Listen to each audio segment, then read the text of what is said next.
ऐ काज़ी वक्त, इस बार दगा ना करना, मेरे कातिल को तुम फिर से रिहा ना करना।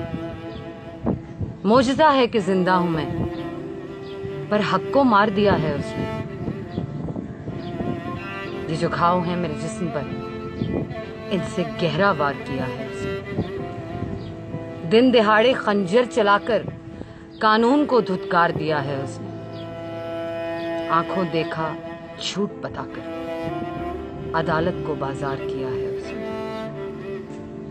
इंसान, फरिश्तों और खुदा को कसम से ललकार दिया है उसने। ऐ काज़ी वक्त, इस बार दगा ना करना, मेरे कातिल को तुम फिर से रिहा ना करना।